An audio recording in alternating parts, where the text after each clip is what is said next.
This past year, would you say that you've been hoping and coping, aka just getting by? Or would you say that you've been being and doing? Throughout this podcast, I'll be sharing some powerful prompts that can make this your best year ever. No, you're not too old and it's not too late. I suggest that you listen to or watch this podcast in its entirety. I keep it short, impactful, and empowering because I know my listeners usually have a lot going on. I'm Clarenda Price from Clarendas Empowerment Coaching, and I help successful women like you who are thriving in so many areas of life, like home, relationships, and work, and yet struggle with the whole weight loss scenario, especially maintaining the weight after they've taken the time, energy, and money to get it off. Once they learn how to balance their hunger hormones and realize the real reason they're reaching for food when really they're not hungry, that's when the choices and habits stick. The healthy habits, that is. I help women lose weight with exercise and without exercise. So stop ruling yourself out. Let this be your year to look back on and say, this is when I pivoted. This is when I chose to work on myself to make myself the healthiest version. And that will feel so rewarding and amazing. You deserve to feel this way, but you have to say yes to that in order for it to happen. Welcome to episode 149, Grounded New Year Prompts. Reflect, reset, and begin with purpose. Part 1. There are so many wonderful ways that we can end one year and begin another. I've tried a lot of them. I've learned from each one and found value in them. Some felt so exciting in the moment, but I have to admit, it was a dopamine high, and then I felt the crash later. Why? Because some of the goals I set were truly delusional, and what goes up must come down. So that unrealistic high will create a realistic low. One of the universal laws. This year, I'll include a mix of how I've planned in the past, but I will change it in keeping it very grounded, aligned, and therefore achievable. Today, in this short time we have together, I want to give you a taste of it so you can get started. I now have a practice of starting everything with gratitude. So I will ask myself, who and what am I grateful for, especially for this past year? That's your first prompt, so write it down and answer it. And as you move through the questions, you'll have more to add to the list. Keep it growing and feel your heart expand. Then I'll pull out my calendar and bring up the photos on my phone. And I do both of these simultaneously because often I've either deleted pictures or I've uploaded them to my Google Drive.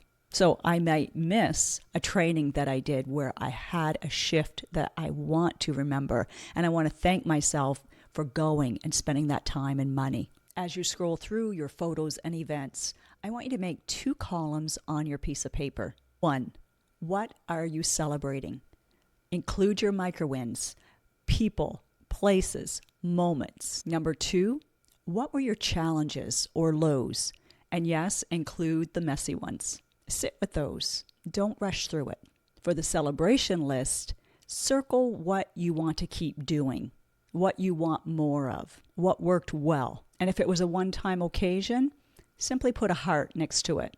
Acknowledge it, savor it, and smile. Give yourself and others credit and celebrate the heck out of it.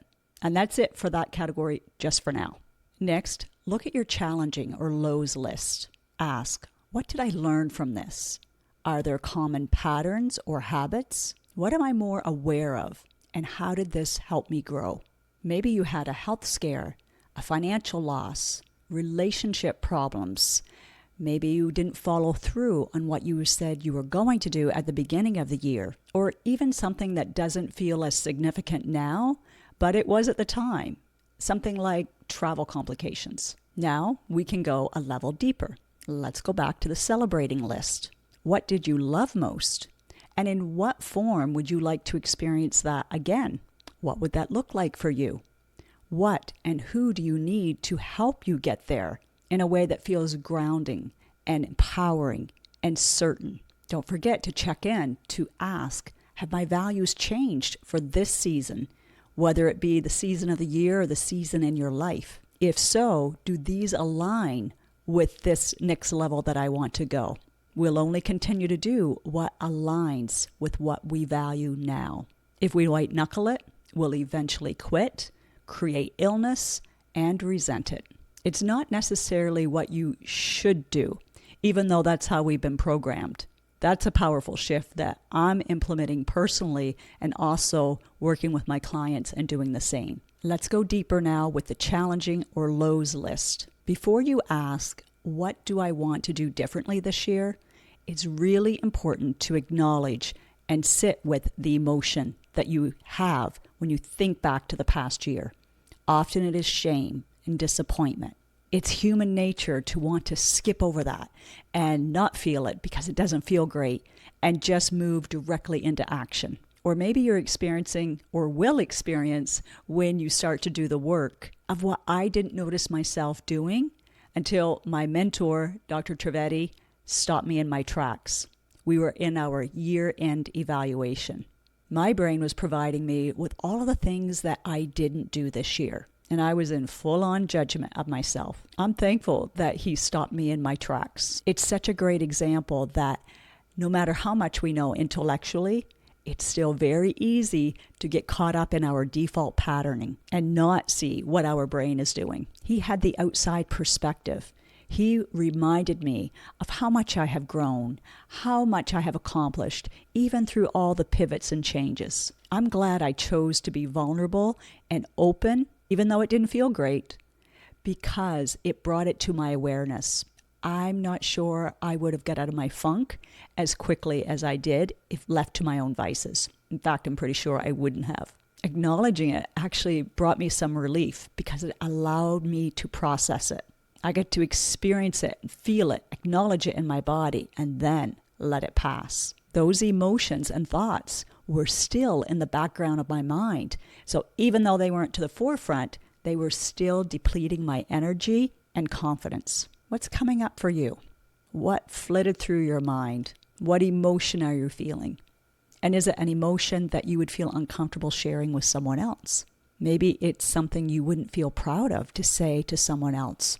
That's normal. But we all have those moments. We all have those things that we're not proud of. That brings up often the emotion of shame. So important to process it. And it doesn't have to be a big event to experience that emotion. So make sure you're not gaslighting yourself and thinking that it shouldn't be such a big deal. If we don't process and release it, it will stay in our bodies. And that creates physical and mental illness. It may show up as stress, overwhelm, anxiety, or depression.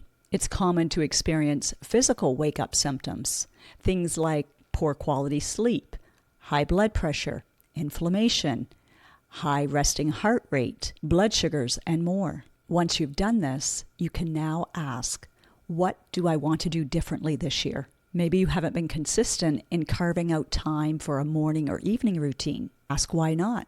What is your challenge? Does everyone else's needs feel more important than yours? Family might be one of your highest values, but how did that work for you?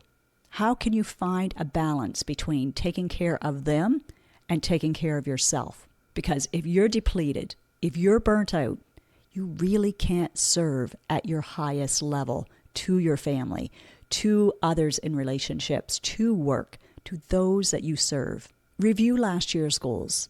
Get curious. Why do you think they weren't accomplished?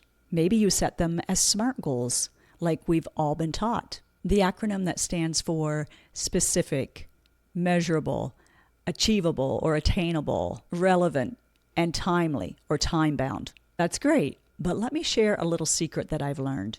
If that goal isn't fully aligned with your values or you've done the work in tying it to your highest values, there'll be a disconnect. You may think that you know your highest values.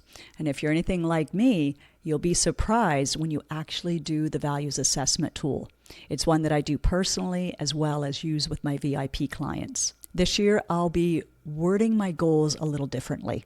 I've already thought of one, and it's already resonating with me because it truly aligns with my values.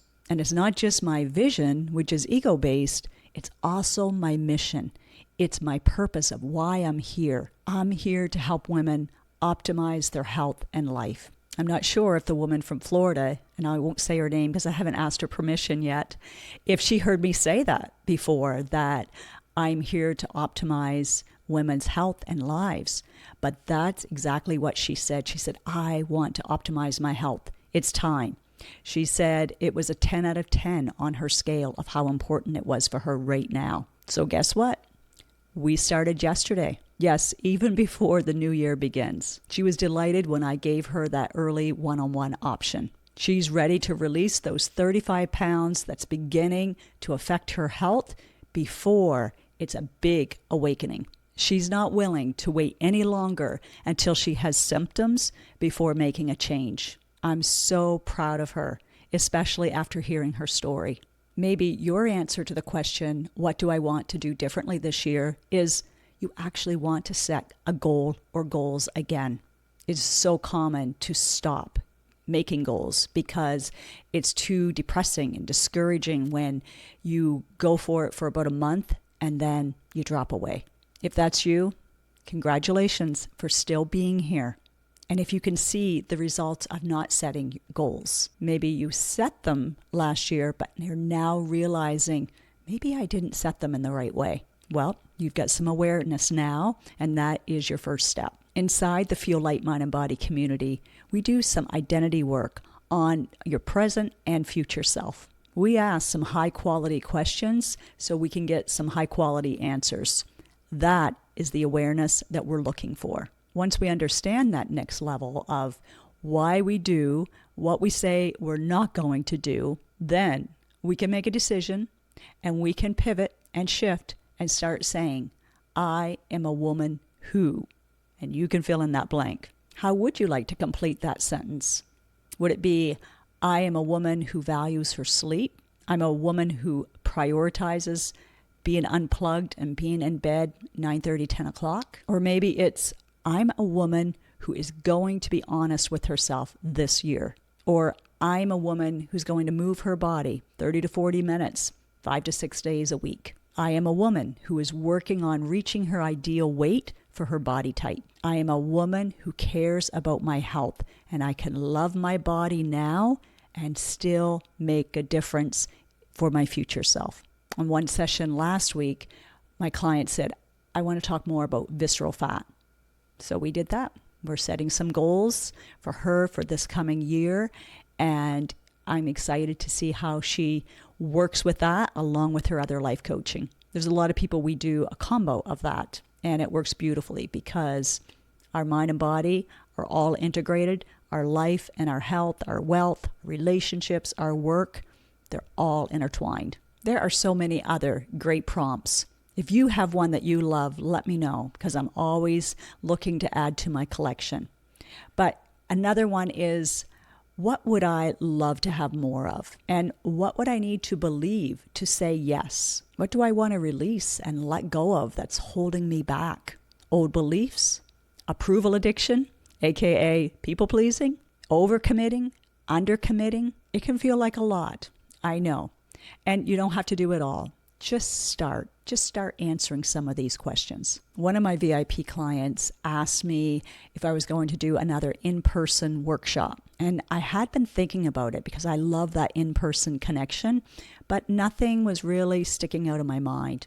But as soon as she asked that question, this creative thought came up. I'm like, oh, this is what I would talk about, teach, integrate if I do so. So it's not official. I have nothing on the board yet other than I looked at my calendar and thought, Saturday afternoon, January 17th could work. So stay tuned. You'll know. You'll be the first to know here or on my weekly email list. And I'm not making that decision until I've done this work, until I've gone through my plan, which will be done tomorrow or the next day. And I also have a tentative title, as I mentioned, that idea popped up. So if you want to private message me, I can share that with you.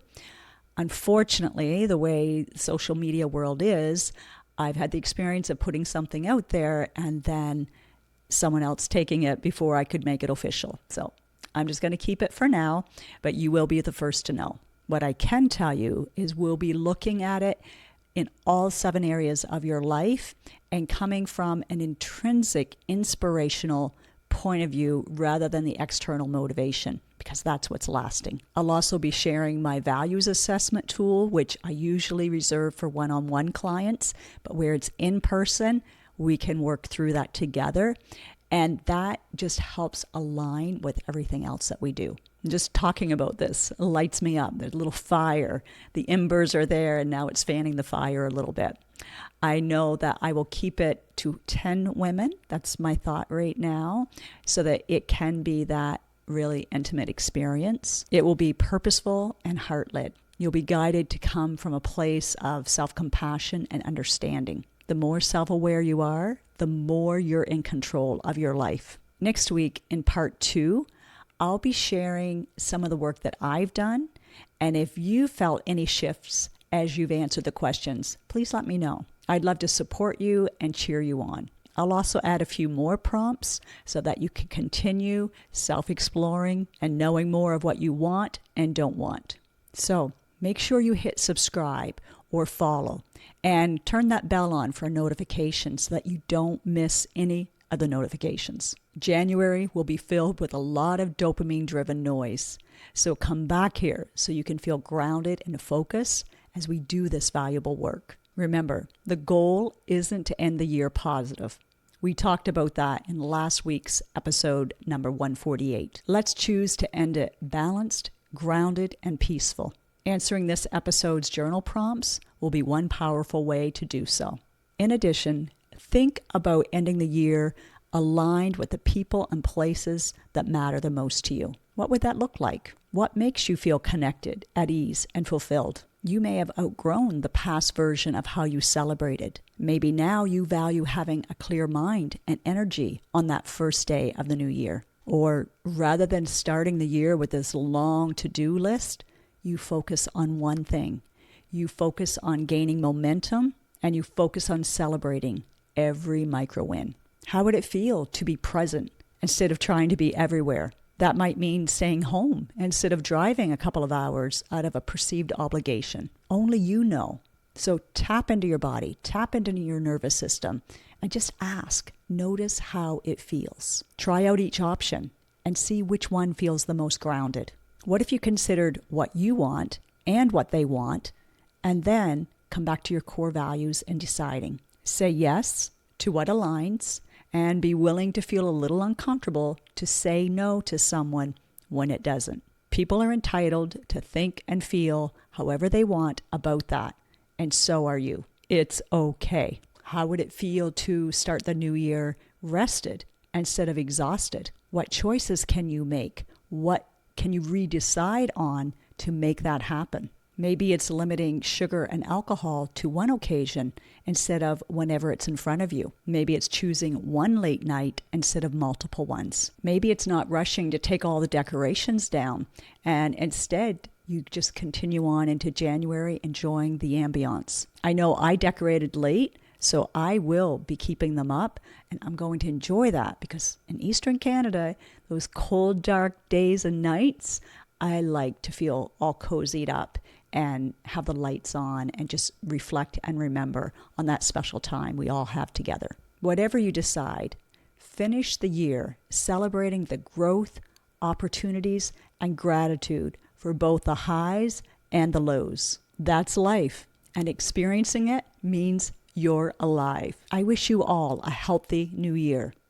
I'm looking forward to working with those who choose to invest in themselves in one of my offers for life or weight loss coaching so that they can feel lighter in their hearts, in their mind, in their body. We will be working through this question together. Who do I need to become to create the results? And we'll work through this with optimism. Optimism is not positivity. To reiterate from last week's episode, it's finding joy and hope in the journey. Not because it's easy, but because it's meaningful and will be worthwhile. The result is you feel light in your mind and body and have more clarity and peace of mind. Thank you for supporting me and this podcast. I appreciate every one of the downloads, the feedback, the comments, the hearts, the reviews, the shares. It all matters. Some of you have been with me from day one. I'd love to know who you are. And there's others that are just discovering this for the first time. So welcome. I hope you come back. I do have a little favor. If you haven't subscribed to my YouTube channel, please do so. That's newer for me. I didn't start in there until maybe episode 130 or 100 and something. So I really would like to build that platform up. And I will make a note of what it is today, and then I'll watch to see if we can grow this. And I'll also be celebrating all my stories when we hit different milestones. I believe that every woman is worthy of a transformational health experience. I know it may sound cliche, but let's make this our healthiest year yet.